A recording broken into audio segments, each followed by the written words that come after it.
Good afternoon and welcome to the American Floral Endowment's Grow Pro webinar series. I'm your moderator, Forrest Brown. I'm a member of AFE's Young Professionals Council and a PhD candidate at Virginia Tech in horticulture. My research has been focused on the fate of nitrogen fertilizer and specialty crop productions. I will be graduating this fall and am interested in any and all potential opportunities after graduation. Today's session is on current post-harvest handling recommendations for cut flowers. On behalf of the Endowment, I'm excited to be a part of AFE's Grow Pro webinar series that features a new topic every month presented by an industry expert. The webinars are free to everyone thanks to generous support from AFE sponsors. This session is sponsored by Floral. Floral is a division of Smithers Oasis Company, a globally positioned company dedicated to the innovation and needs of the floral industry. For 85 years and counting, Floral has been the flower care expert and worldwide leader in post-harvest flower care and handling. If you'd like to learn more about our sponsors, or if you are a supplier and interested in becoming a sponsor for a topic, you can find that information and more about the webinar series on AFE's website at endowment.org/GrowPro. This will be linked in the chat. Today's session was pre-recorded in English by Dr. John Dole. After the presentation, Dr. Dole will join us for a Q&A. Feel free to submit your questions through the Q&A feature or chat at any time. We'll answer as many questions as we can before the end of the hour. Unanswered questions may be answered through a separate email exchange. The session is being recorded and will be shared to AFE's YouTube account. Through YouTube's accessibility features, you can access closed captions in other languages. To get us started, I'd like to share a bit about today's expert speaker, Dr. John Dole. Dr. Dole is Interim Dean of the College of Agriculture and Life Sciences at NC State University. He received his BS from Michigan State University and his PhD from the University of Minnesota, with both degrees in horticulture. He conducts research on cut flowers, uprooted cuttings, and a number of floriculture crops. He teaches a graduate level physiology flowering course and has authored or co-authored 8 books, including Cut Flowers and Foliages and Post-Harvest Handling of Cut Flowers and Greens. He is the executive advisor for the Association of Specialty Cut Flower Growers, ASCFG, and co-manages the ASCFG Cut Flower Trials. Dr. Dole, welcome and thank you for presenting today on current post-harvest handling recommendations for cut flowers. Thank you, Forrest, very much for the introduction, and thank you for the opportunity to be here today. I really enjoy doing this, and it's a fun time to be able to show you what we've been working on. The topic here, we're going to talk about current post-harvest handling recommendations for cut flowers. This is a really, really big topic. So what I'm going to do is talk about specific parts of it. But before that, and thank you very much to Floral for sponsoring us. This is the overall list of factors, so to speak, in terms of maximizing vase life of cut flowers. Okay, there's a number of factors that affect it pre-harvest, which includes like the cultivar, the production environment, the harvest, the stage of harvest itself, and then the post-harvest handling. Okay, and there's so much with all of these. In addition, there's 3 general issues that we want to think about whenever we think about post-harvest with cut flowers. The first one is temperature, and the general rule is as cold as that flower can tolerate is best for storage. Botrytis is the most important post-harvest disease for most cut flowers. We got to keep that in mind. And finally, ethylene. A number of our most dramatic and most important species are sensitive to ethylene. And so we want to be careful of that in and of itself. But what I'm going to talk about today are some specific topics within this outline that we've been working on that will give you some more detail and a little bit more advanced information on post-harvest handling of cut flowers. All right, so today's topics, we're going to talk about harvest time, the time of day when flowers are harvested. Oh, the general rule is that we harvest flowers in the morning. There's a high water content. The tissue is cooler, which means we don't have as much heat to get out of the cooler when we put all of that plant material in the cooler to cool it down. And it leaves the rest of the day for processing. Okay. After we harvest, we generally put the stems into water or a chlorine solution or a hydrator. We'll talk a little bit more about that hydrator here in a bit. Or in some cases, we just carry them from the field or the greenhouse into the processing area dry. There's a number of species that can handle this very well. Carnations, Alstroemeria being examples. And that's a topic for another conversation. But what we were very interested in is looking at the effect of the time of day for harvest. Now, I know this is a big slide here with a lot of information, so let me break it down for you. First of all, on this axis, there's vase life. On this axis, we can see the times that we harvested, 7 to 8 a.m., noon to 1 p.m., and 5 to 6. And then we either didn't store the flowers or we stored them for 2 weeks. The reddish bar is Lisianthus, blue is marigold, one of the up-and-coming specialty cuts, and then, of course, the ever popular zinnia there. And first of all, you can see that by putting them right into the vase, they lasted longer. Storage, the vase life is reduced. Now, keep in mind, we are storing these for 2 weeks. But the other thing you'll want to notice here is, for example, 5 to 6 p.m., that for the species, the vase life was longer. And we see this also especially when the flowers are stored. So afternoon harvest is best. It gave us a longer vase life, especially when we were storing the flowers. Okay, so why is that? And here we've got some data. We took a look at the carbohydrate content of the flowers. Okay, we tested glucose, fructose, sucrose, and we can see here that generally the afternoon harvested flowers had a higher carbohydrate content, and that helped to fuel the longer vase life that we saw. Now, keep in mind, the carbohydrate content is an important factor, but there were more factors than just that, more than we were able to test in this particular set of experiments. In particular, the stomates. In the afternoon, especially when it's sunny, those plants are losing a lot of water, and so they tend to close the stomates. Okay, that actually helps when the flower is cut because it loses less water, reduces water loss after the stem is cut. Okay, making it a little better to handle the harvest procedures there. So, and there's other factors other than that, but the one we tested, which showed very nicely, was that there was a higher carbohydrate content. Let's go back to that recommendation we talked about. So the harvest time will then vary with the species. We have morning harvest, and we still want to recommend that for a lot of species. There's a number of species that tend to be fairly wilt prone, and those will do best when harvested in the morning, regardless of the carbohydrate content.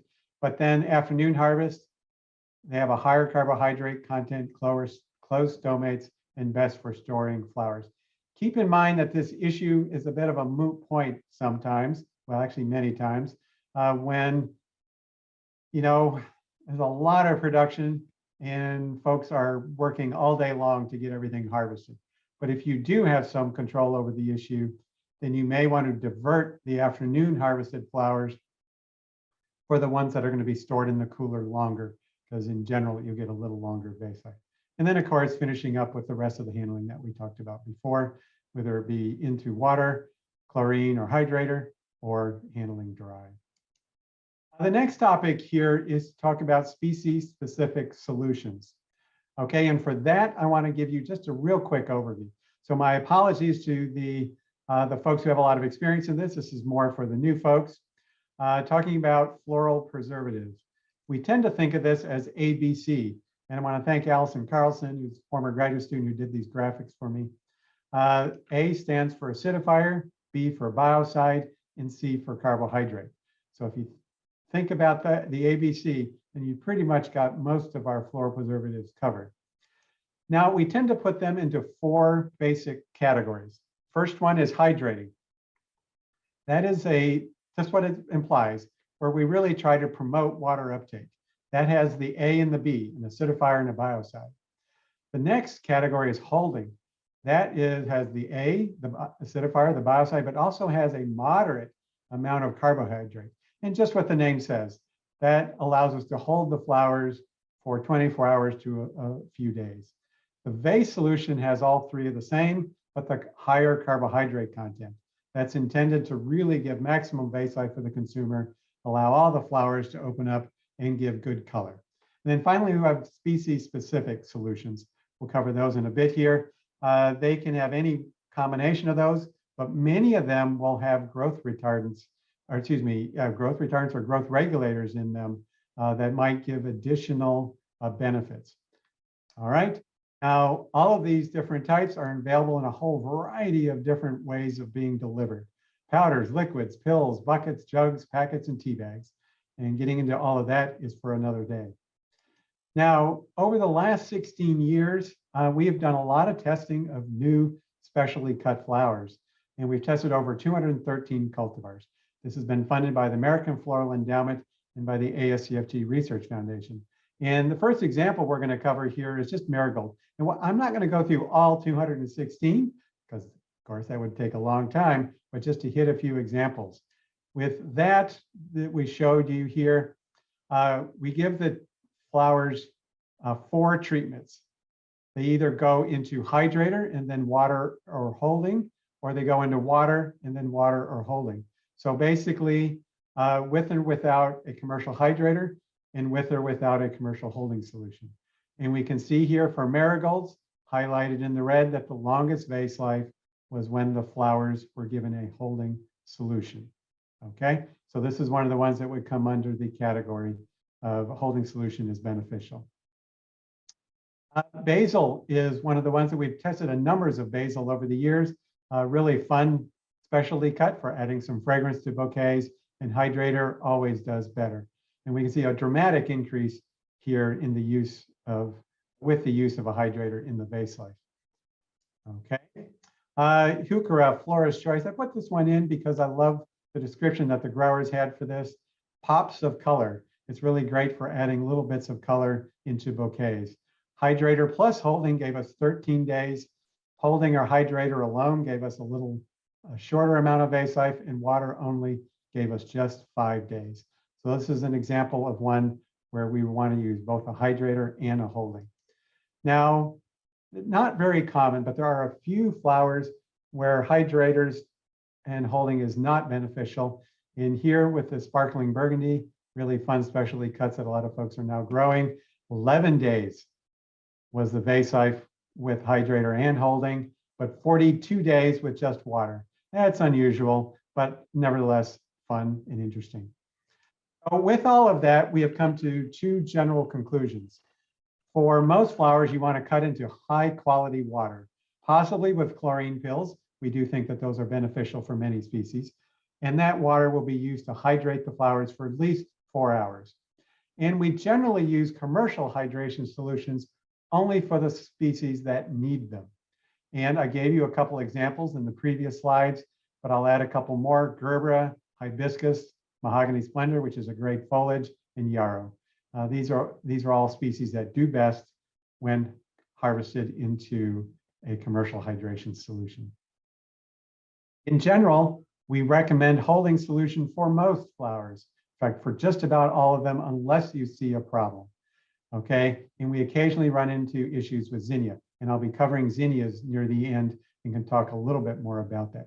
So hydrate into water for most species, use the commercial hydrating solutions for those that need them, and use commercial holding solutions for just about everything, but occasionally you don't want to use it for an occasional species. Species-specific solutions here, there's a number of them listed here. They often have extra compounds that help to make them last longer. In the case of roses, a different sugar is used that helps to make them last longer. Roses respond very well to fructose.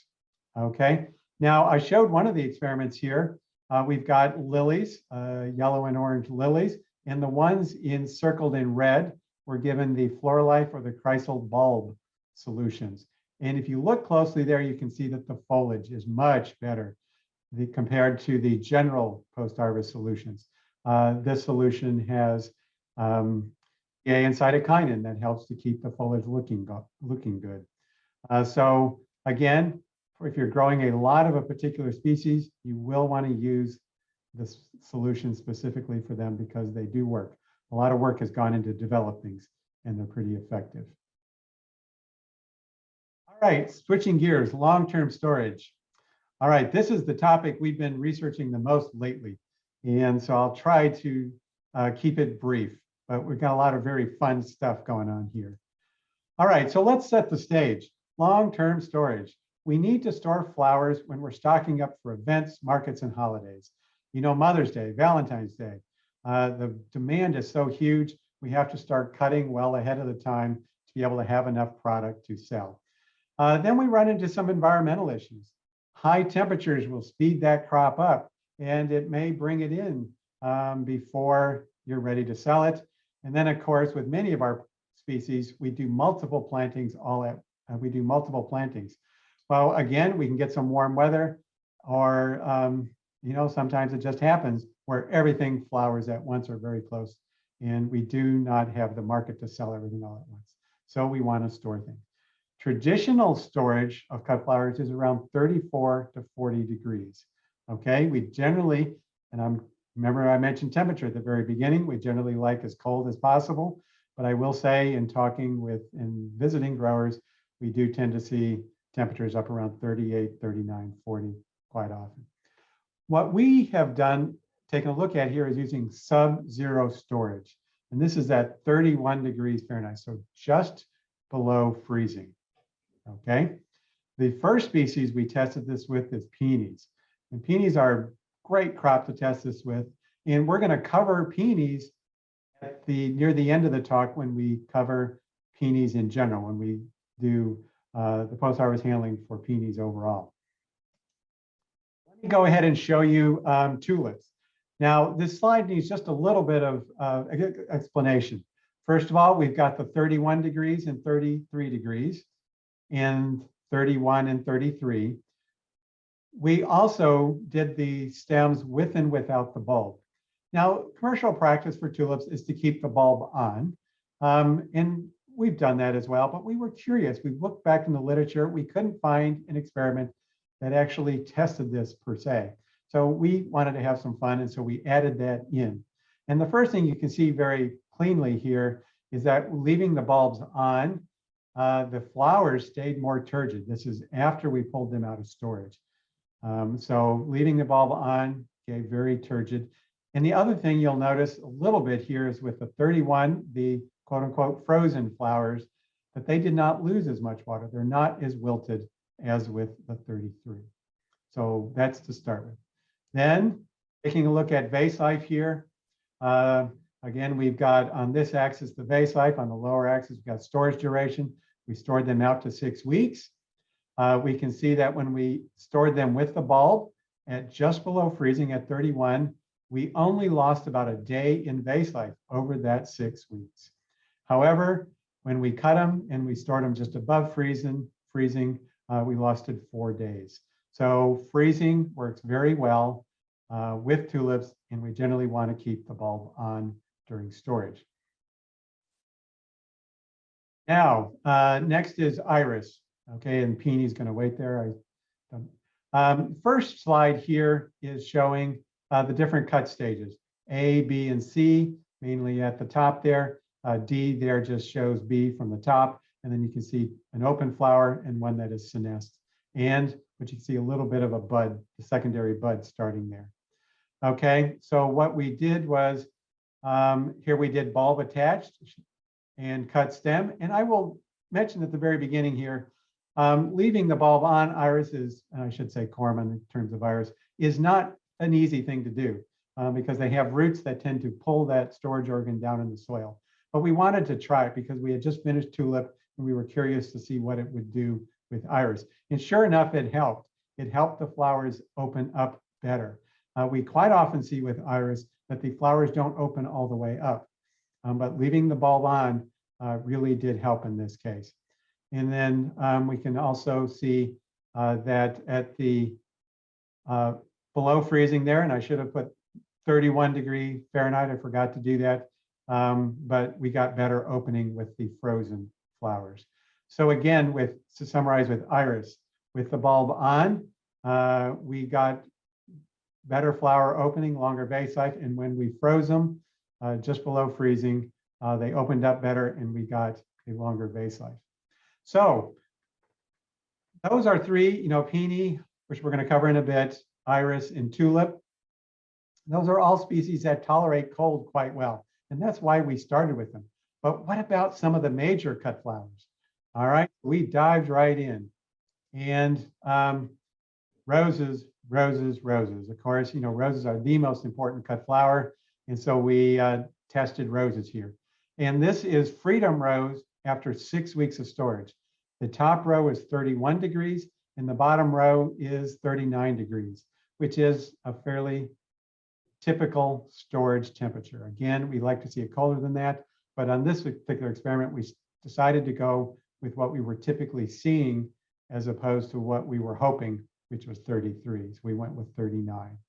And we can see right off the bat that at 6 weeks, the top row there, the flowers held at 31 lasted 6 days, while the ones at 39 lasted 4 days.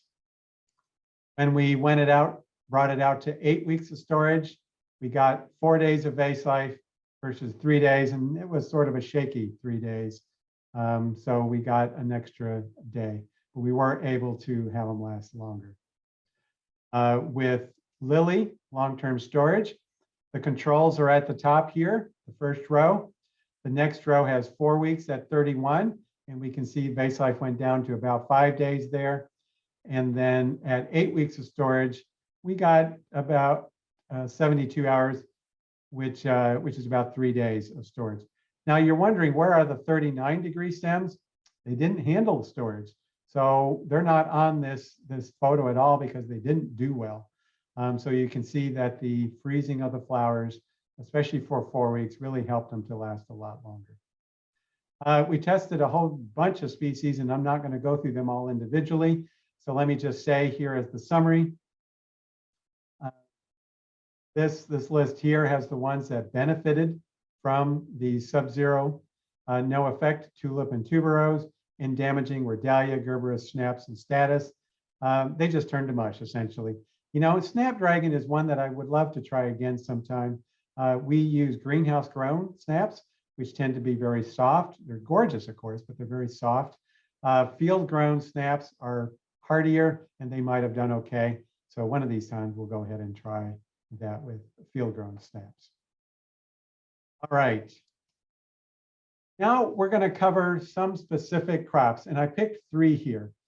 These are the 3 that I get the most questions on: dahlia, peony, and zinnia. So what I'm going to do here on these 3 is I'm going to go from front to end and cover handling for these 3 crops. Okay. Dahlias have become really popular. The sales just seem to keep going up and up. And what's not to love about them? They're gorgeous, a lot of different colors, a lot of different shapes. So first we'll start with harvest stage. Generally, we harvest when the outer row of petals are completely open. So full open flowers, the first couple of rows. But we would encourage you to try thinking about harvesting buds. And let me show you a little bit of data that we have on buds. What we did with the cultivar Dahlia Naomi, and this is Karma Naomi, I should have put in there. We harvested them when they were about 50% color. In other words, we had a combination of green and purple in this case. We gave them, we either pulsed them with no sugar, we gave them a 2%, a 4%, or a holding solution. And you can see here that with the sugar, first of all, that helped. That's carbohydrate. And then the buds actually opened up. The red here, part of the graph, is when the number of days that the flower stayed as a bud, and then the yellow is when they opened up into a full flower. So we can see that harvesting as buds and then pulsing them with a sugar solution ended up opening the buds up, and we got a very nice vase life for dahlia. Dahlia is not known for having a long vase life. So this was pretty major. You know, there's always a drawback. And unfortunately, we tested 2 cultivars, Dahlia, which we'll cover here in a bit, and Naomi. It only worked on Naomi. Dahlia, the flowers did not open up. So we would encourage you to try, if you are a major Dahlia grower, to try cutting some early as buds and seeing if they will work for you. One of the other things we checked on was the use of growth factors, gibberellic and cytokinin. And we tested 3 cultivars, Karma Amora, Prospero, and Natalie G. And this is kind of a complicated slide, but if we look at that green bar or green curve in the middle, that is the sweet spot. So 20 to 30 part per million of Fresco, which is a combination of GA and cytokinin, gave us the longest vase life. It added about a day, and where it was really effective, about 2 days. Okay, so dahlias do not last very long. So 1 to 2 days is actually very helpful, could be very helpful, but is it worth the time and the hassle? So is it practical? Taking a look at Fresco, if we pulse 30 stems per gallon, it gives us about 2 cents per stem. So if you grow dahlias, you would have to decide, and by the way, in the light gray here are the details we arrived at that calculation. Instead of Fresco, you might want to use one of the species specific, you know, like the Lilian Ulstrameri, which already has that in, but we just did this to show if it would work or not. Okay, and again, it would decide, y'all would have to decide if it's worth it or not. Dahlia here, we're going to show the overall summary, shall we say. The factors that increase vase life: commercial holding, preservatives, flower foods. Here we've got a graph here with Floral Life and Chrysal, showing adding some vase life to it. Decreased vase life, long-term storage. They do not like storage. And then finally, no effect. Ethylene did not have an effect. STS or 1-MCP hydrator did not have an effect. Foam didn't have an effect. But I put this in red because that's actually a good thing, because we know that a number of species don't last as long when they're inserted in foam. But dahlias had no effect, so that's actually a good thing. And then finally, tap water itself had no effect. All right. Peonies. Oh my gosh, what a beautiful flower. And here's a big field of peonies, continues to grow in popularity. Much cultivar variation. I'm going to start with that, and you're going to see that as I talk through peonies. And a lot of work has been done by a number of folks around the country, indeed around the world. So let me start with cultivars here. This work was done by Karen Gast at Kansas State University several years ago, but it works out very, very well as to illustrate the differences in the cultivars. Here we've got pink, white, and red. Interestingly, Sarah Bernhardt, which is one of the most commonly grown peonies, actually has one of the shorter vase life. And if you talk to growers, you will see that that's fairly common. It has a lot of other characteristics that are the reasons why it is grown, but unfortunately, it's not one of the best ones to give us a nice long vase life. But you can see the vase life here almost doubles from the shortest to the longest in the different categories here. Harvest, we could not talk about peony harvest without talking about harvest stage, okay? So I'm giving some general characteristics here. Keep in mind that the individual cultivars will vary, but this is just a good place to start. Reds tend to open the slowest, pinks intermediate, whites tend to be the fastest. Cultivars with the fewest petals open the fastest. And we see this with roses, for example. So it's not just peonies. When you only got one row of petals, when they're open, and the opening is done. But you can see this photo in the middle here with all those petals, you know, the heavily doubled ones. That is going to take a while to open, and that's helpful for us. Peonies are one of the ones that open up very quickly, especially when it gets warm. The stages of peony are shown here. Tight bud with very little color, tight bud with modest amount of color. This is what's soft bud, which a lot of people will refer to as marshmallow stage, or starting to get soft. Very soft will be very, you know, like a very soft marshmallow. And then we've got fully open flowers here. This is a fine art. And if any of you are growing peonies, you know this already. If any of you are getting into peonies, you're going to learn it soon, of which cultivar needs to be harvested when. And this is one that is often harvested multiple times a day when it gets warm. Okay, generally you want to pick the faster opening buds tighter. You feel the firmness of the buds. You'll start early in the morning. If it gets warm, you'll pick all day. And then you want to bring it to the processing area frequently. I cannot stress that enough. This is not one to just let sit until the cart gets full and then carry it in. You want to bring it in every time you get a bucket filled, or if you're handling them dry, every time you get a good load ready to bring them in. Okay, now one of the other questions I get a lot is to hydration or no hydration after harvest. So when you're cutting in the field, for example. Okay, so let's go through that. The positives of hydration are that it improves flower opening, especially for the consumers, and especially if stored. The negative is that the flowers might open during the hydration. Okay, peonies open very fast, so we are trying to keep that bud closed because we do not want that big lush flower to open up during handling because it'll get damaged and it won't last long for the consumer. So if you do hydration, you want to do it at very cold temperatures. And unfortunately, it increases the chance of botrytis. Positives are dry harvesting is that it reduces flower opening during the post-harvest handling process. Okay, and by hydration, I mean here later on. And it decreases the chance of botrytis. It reduces water in the system, less water, less botrytis. That's a good thing. The negative is that it tends to reduce the flower opening for the consumer. And for those who haven't stored peonies, man, if they're not hydrated, they look awful. They look shriveled, but let me tell you, they will rehydrate and look fine. After many experiments, we're settling on the dry side. There's lots of discussion on this. There are some growers that really feel that hydration is best, and some folks that feel that dry is best. We come down on the dry side.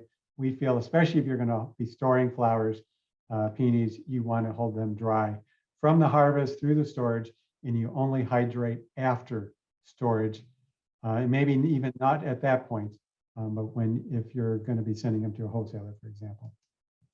All right, so general recommendations are reduce temperature as soon as possible to 34 to 35. We're going to, as I implied earlier, we're going to touch on that here in a little bit. Grade and bunch while still cold. We don't want them to open up. Botrytis is a major problem. Try to keep everything dry and try to avoid plastic sleeves, which will make it worse. Consumer vase solutions significantly improves the longevity and generally, especially when flowers are stored longer than 2 weeks. So we do want to make sure to include the little packets with the flowers. So long-term storage of peonies is kind of a holy grail. Peonies flower all at once in a relatively short amount of time. So trying to spread that out has always been a major issue. And here's some work that Karen did many years ago, and 0 weeks of storage on through 6. And we can see that by 6 weeks, the vase life got to be fairly short here for Festiva maxima, which is actually one of the cultivars we used as well. So we tried sub-zero storage, and here we've got 33 and 31. And we can see the blue line is the little warmer temperature there. And we can see it knocked off about a day off of the vase life.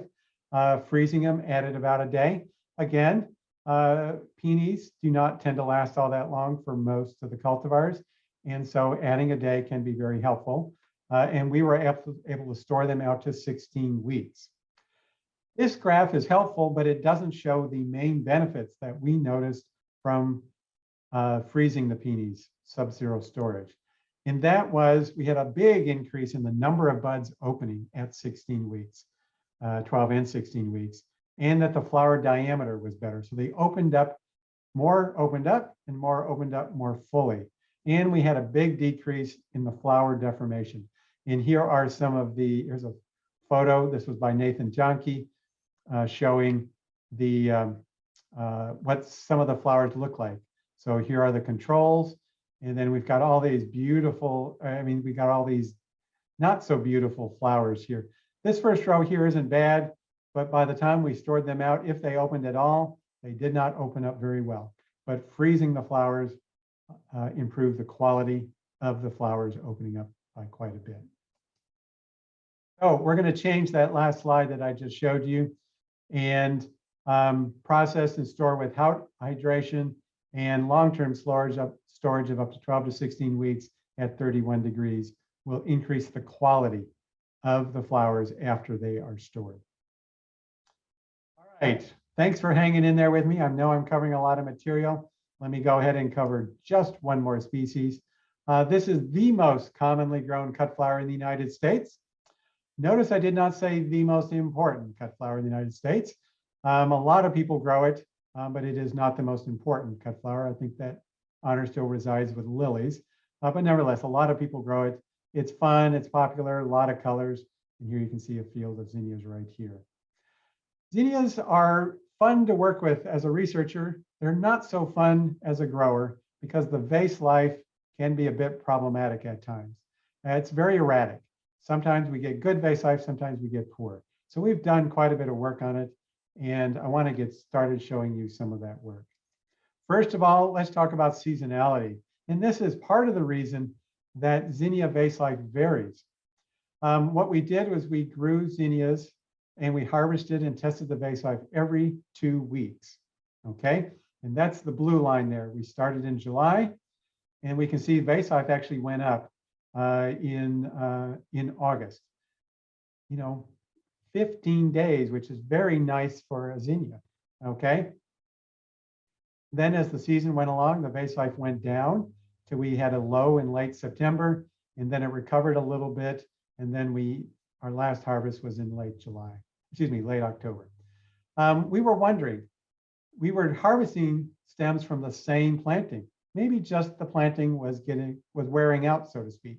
So we put in a second planting and we started harvesting those in late September. And we see a little increase in vase life, but for the most part, the same pattern. So it wasn't the fact that the plants were getting old, it was the season itself. So what's going on here? We think it has to do with the temperature and carbohydrates. In the middle part of the summer here, we have very long days. We have warm temperatures, and the nights are warm too, but they're producing enough carbohydrates during the day that we're still getting a good vase life. Even though the stems are using up some of those carbohydrates during the night, okay? So during the day, they're producing carbohydrates. During the night, they're using those carbohydrates. They're respiring away those carbohydrates. But nevertheless, we have a good combination there of the night temperatures aren't too bad, but we're getting lots of carbohydrate production during the day. Well, as the season goes along, our days start getting shorter and the light levels start going down. So we're losing carbohydrate content. But yet here in North Carolina, our nights are still fairly warm. In fact, kind of sticky yet. So we have warm nights, less carbohydrate, our vase life is going down. As we get later in the fall, the temperatures are now going down enough that we're not respiring away all those carbohydrates like we are earlier. And so vase life starts to recover. If it'd be fun if we could take it out even further, but nevertheless, I think it really helped us explain some of the variation. Switching gears here, one of the other fun things we did, we took a look at how long zinnias can handle being kept dry after harvest, because we tend to think of them as a delicate flower. But as I mentioned very much earlier, certain flowers handle being held dry very well. And what we did, 0, 60, and 0, 10, and 60 minutes, vase life was just fine. So zinnias can be handled dry for a while. When we got to 220 minutes or 2 hours or more, we started to see problems with the vase life. This is on day 11, by the way. So again, this particular batch of flowers did very well. Harvest time, I showed you this earlier. Afternoon harvest, we got a longer vase life. They don't like to be stored, as we can see here with this part of the graph. They also, here again, we tried storing them. If they are going to be stored, they should be stored wet. So when I talked about handling for dry, that would go through the processing system, but ends with storage. You would want to put them in water for storage. Okay, number of different cultivars. A couple of things I want to point out here. The numbers in red. This is when we had the longest vase life, when we treated them with water or hydrator, and then we put them in a holding solution for 2 days. What's interesting is we did some other experiments earlier where we treated cultivars with water hydrator, and then we held them in the holding solution till they finished up. And their water actually did better. So what we're finding is that zinnias are one of the species where you can put too much hydrator and holding solution. Either use a hydrator or a holding. Well, actually, we recommend a holding solution. But sometimes with some cultivars, we get a negative interaction of a hydrator and a holding. Okay, and I'll cover that a little bit more in a minute. So let me summarize. First of all, erratic results. This is very common with zinnia. I showed the slide early on that the vase life varies throughout the season, but also we see a lot of variation due to cultivars and a variety of other factors. Flower foods, a 2-day pulse of holding solution improved vase life. We sometimes get problems with too much, for leaving them in a flower food for too long, or combining them with a hydrator and a holding. So keep things simple. We generally prefer cutting them into water for the hydration and then putting them in a holding solution for a couple of days before you market them or ship them out. Harvest and storage, afternoon harvest lengthens the vase life. Zinnias really don't store too well, regardless of wet or dry. If you have to, store wet.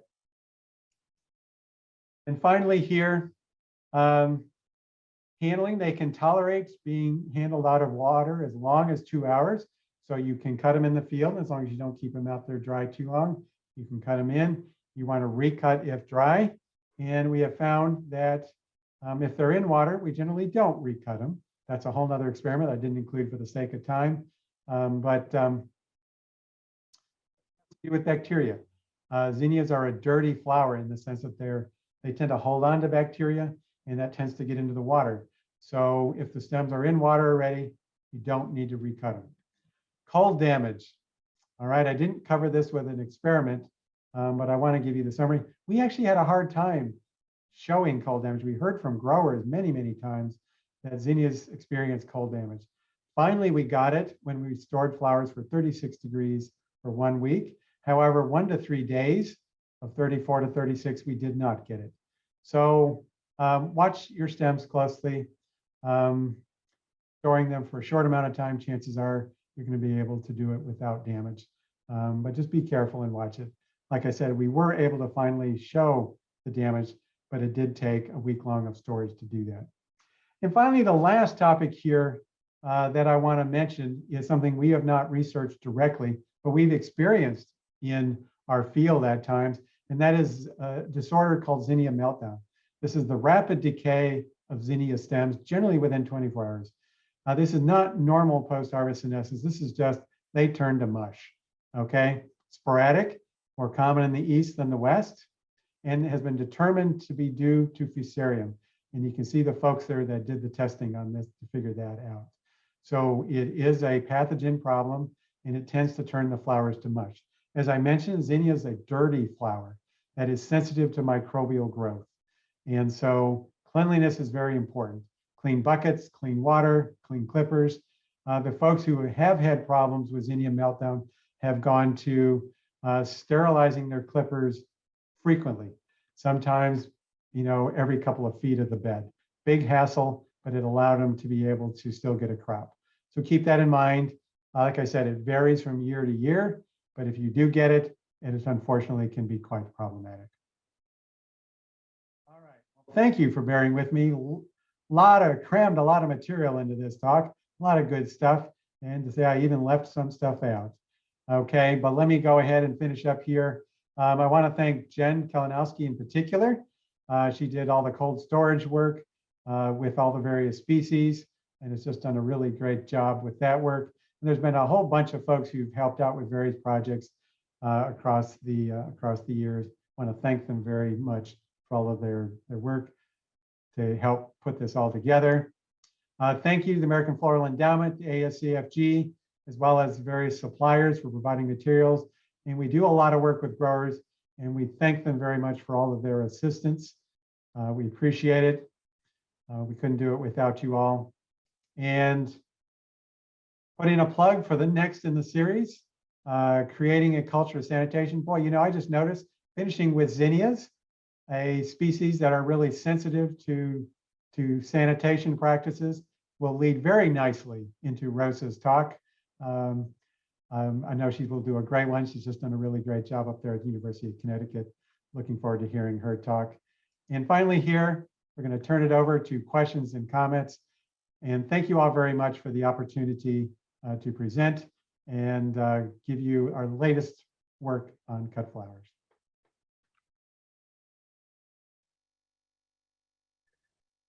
Okay, so we're going to start the question and answer portion. So our first question is, what is the ideal cooler temperature for holding dahlia? And kind of to follow up on that, they noted we often hold our dahlia with other species in the cooler, so we need to pick a temperature that works fairly well for all of them together.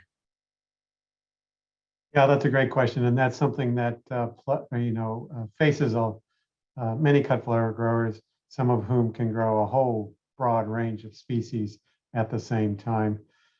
The general rule is as cold as possible without causing damage. Now, in the presentation, I mentioned that dahlia did not survive the freezing, so it's not one of those that we would do the freezing.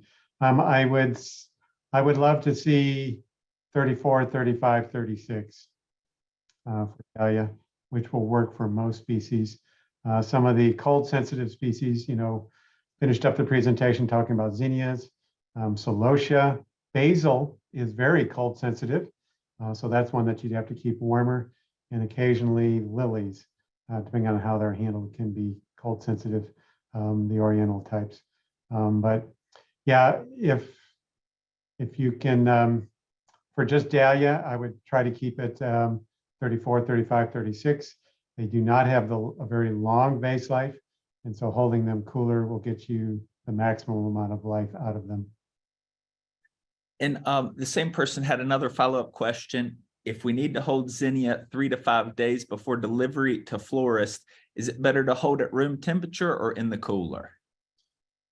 I'm going to give a real classic academic answer there, which is please, it depends, and please test it. Depends on how cold your cooler is. You know, we had difficulty getting signs of cold damage on zinnias in our experiments when we actually were testing for cold damage. Finally, we were able to get it in one experiment, like I mentioned. But we did notice that the colder we held the zinnias, the longer they tolerated the cooling or the storage, and the better they did when they were pulled out. So I would say put some flowers in with your regular flowers in the cooler and just watch them. The cold damage will usually show up as small brown spots, sometimes water soaking, sometimes water soaked dark spots or small brown spots on the petals. Pick a yellow or a white and put them in there and just test it. If you don't see any problems after a few times of doing that, then you're going to get the benefit of the cold storage without hopefully the damage. And of course, if you do see damage, then you know not to put the zinnias in there. Okay. And then, so our next question is, where can you buy Fresco floral preservatives? Fresco is a plant growth regulator. It's a combination of cytokinins and GA. We used it because we wanted to see the specific components and to be able to mix it up very precisely. It is available from greenhouse supply places. I'm not sure if it's labeled for cut flowers, but what you can do is use one of the products that already is labeled for cuts, such as the lily and ultrameria, which tend to have the same PGRs, plant growth regulators, in them. Plus, that's easier because it's already, dosing equipment and the ratio is already made up. So if you got dahlias and you want to try the cytokinin and GA, I'd go ahead and try one of the commercially available products. Okay. Our next question is, over the past 3 years, we've seen a marked increase in the number of FFA AgriScience Fair plant system entries that focus on cut flower experiments. In the past, most students have focused on food plants. Vase life was a hot topic, especially last year. It makes me wonder if you've seen an increase at the college level in students who want to pursue floriculture studies and especially research in the areas you've discussed today. That's fun, and I see there who submitted that questions. Hi, Susan. Great to see you. Thanks for joining us today. Yes, we have seen an increase in the number of students who are interested in floriculture here at NC State. The number of students has gone up. The number of students in horticulture has gone up, which we're very pleased with. Susan and I are familiar with Seed Your Future, which is the organization that's been working to try to increase the number of students in horticulture. And yes, I've been seeing a nice increase in the number of students interested in floriculture based on the emails and on the number of students who have applied. Glad to hear that folks are using cut flowers, or that kids are using cut flowers for their science fairs. There's so many fun things that can be done with cut flowers that are great for kids. The flower foods, the dyes, I remember that when I was a kid, cutting Queen Anne's lace from the field and then putting it in different dyes. They can do things with storing them with and without apples, which generate ethylene. There's a lot of really great, simple, kid-friendly experiments. So I'm glad you brought that up. Yeah, cut flowers are great for that. Okay. Our next question is, do you have any suggestions for post-harvest of euphorbia, I'm having some trouble with the pronunciation. Blupurium and yes. Sorry to interrupt you there. I'm happy for you. Euphorbia. I think they're probably talking about the snow on the mountain one, not the poinsettia. Although we've done a lot of work with cut poinsettias, but the snow on the mountain one, it is one of those that produces latex. So what we generally do with that one is we cut it into water, let the latex dissolve out. It doesn't really dissolve in the water, but sort of diffuse in the water, and then go ahead and take them from that water and put them into the holding solution. In which case, just good clean water will work for them. At that point, a holding solution should work fine. So that's one of the tricks that'll help with euphorbia. Blupurium, besides being hard to say, I actually haven't done too much with that one. Maybe somebody else on the call who's had more experience with it will chime in. We have included it in our book, but in terms of what I've actually worked with, I've not worked with that one. Amaranthus, love that flower. Love Lies Bleeding is a type of amaranthus with long pendulum flower spikes. And I remember growing that as a kid. I thought that thing was so cool. I remember seeing it in the plant catalogs and just couldn't wait to try it. And it was fun, fun, fun. Of course, I'm digressing a little bit because that wasn't really what folks were asking about there. But I have grown it on and off, and we've grown it in our research trials here. It is one that could use, it's a good durable flower, but the leaves tend not to hold up very well. Also, the leaves tend to get flea beetles, and it seems like everything loves to eat the foliage of amaranthus. So we tend to strip a lot of the foliage off, maybe leave a few of the leaves. Also, the leaves tend to turn yellow often before the rest of the flower spike doesn't looks bad. So I would suggest that, and then a good holding solution should be fine on that one. Okay. So our next question is, have you done any work that measured carbohydrates in zinnia harvest in summer versus zinnia harvested in the fall? Ooh, very good. Somebody's watching. Yeah, the carbohydrate work that we showed was from the time of day harvesting. The experiment where we did the base life every 2 weeks, we didn't actually do the carbohydrates on that. It's from our, it's what we were conjecturing, as well as it's from some other species where they have done that. So that's what we think is going on. But we realize it could also be some of the other factors that we discussed under the time of day, which is stomatal closure and this sort of thing. So yeah, somebody's really watching there. Thank you. So our next question is, Do you have any suggestions on handling of pom-poms when stored? We're seeing very poor foliage and not that long a vase life when mums have been stored in recent years. Oh, that's a good one as well. Yeah, I've seen that as on chrysanthemums as well when the foliage isn't holding up.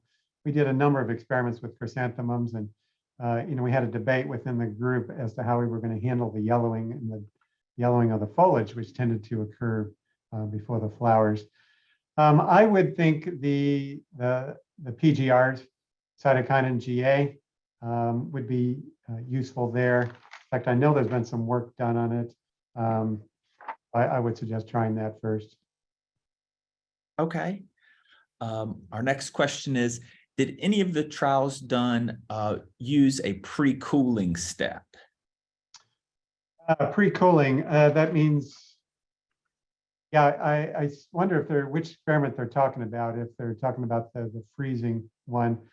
We did do, I didn't present too much of that data because it would have gotten too long. We did do a pre-cooling in one of our experiments, the last one, where we pre-cooled roses, carnations, lilies, and chrysanthemum before they were frozen. We're still sorting through that data. Literally, that experiment just ended last month, and so we're still working through it. We can't tell how much of an effect we have. Pre-cooling in general is very useful for when growers are producing large amounts of flowers, getting that field heat out as soon as possible. For folks that are, that are growing a lot of product and then putting it into a cooler all at once, that'll warm that cooler up. It warms the other flowers in the cooler, and it takes a while for that all to come down. So pre-cooling is a great way to get the field heat out so that when the flowers go in the main cooler or the big cooler, I know some growers have multiple coolers, then it doesn't affect the overall temperature as much. Pre-cooling is also very important when shipping flowers in terms of getting any heat that might build up during the shipping process, getting it out of there. So we have done some work with pre-cooling. We did it with the freezing work, but I don't have the results for that yet. Okay. Our next question is, did you do any testing on picking dahlia later in the day, similar to the zinnia trial? Oh, yeah, that's a good question. No, we haven't. There's a whole bunch of species we would love to test it on. And in fact, I did a little bit of looking in the literature to see if I could find other experiments that other folks have done where they did the same thing, and I really couldn't. I know some of this work has been done on roses because I've seen it presented, but I could not find it. And I don't know if Terrell is familiar with that and might have an idea of the results in it. There's just a lot of species I would love to test with this. Dahlia would be a great one, simply because it doesn't have the longest vase life. I would suspect it's going to follow the pattern like most of them, in which case, yes. So if you are going to store dahlias, and I'll give that classic academic answer, go ahead and test it and try it yourself. And if whatever results you get, drop me a note. I would love to hear how it went. Okay, so we've got another question here. Tried to grow hibiscus mahogany splendor. Great foliage, but had problems with wilting. Any experience on that? Yes, we've done it as well. It is prone to wilting. Once you get it past that first stage, it actually lasts a long time. And such a easy to grow, especially for those folks in the South, foliage, annual foliage. Use a hydrator. This one, a commercial hydrator, is helpful on. So cut into the hydration solution. Any stems that that still wilt after that, pull them out, recut them, put them in there again. Some folks have actually gone to plunging them in water, in warm water, the entire stem in warm water. That's a lot of hassle. So I would try cutting into hydrator first, and hopefully that will work with most of the stems. And then the ones that still hydrate, pull them out and do something special too. Okay, so we've got time for one or two more questions. How could a grower implement sub-zero storage of flowers in a practical way? Yeah, that's it's one thing to do the research, it's the other thing to actually make it so that it's easy to use. Very large growers is probably going to be the easiest.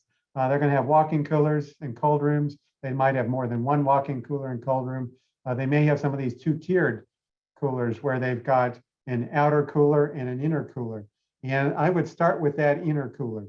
Especially at a time of the year, maybe when production is low, do a test, a trial, bring it down to 31 degrees, and then test it and see what you can do.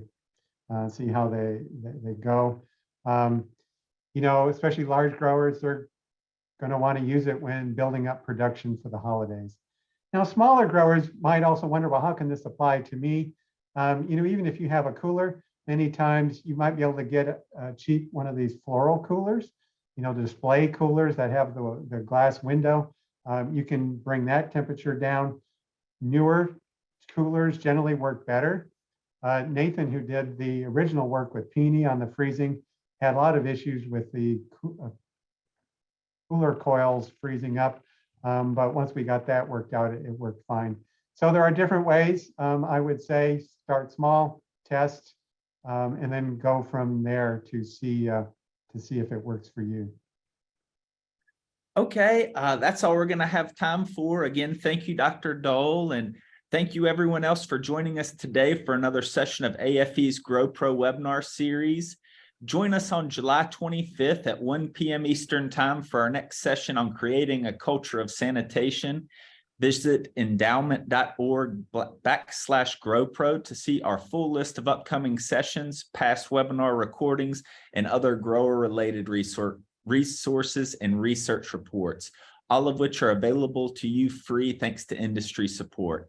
If you find this webinar series and AFE's other industry resources valuable to your business, please consider making a donation to our 2023 annual fundraising campaign before our campaign ends on June 30th.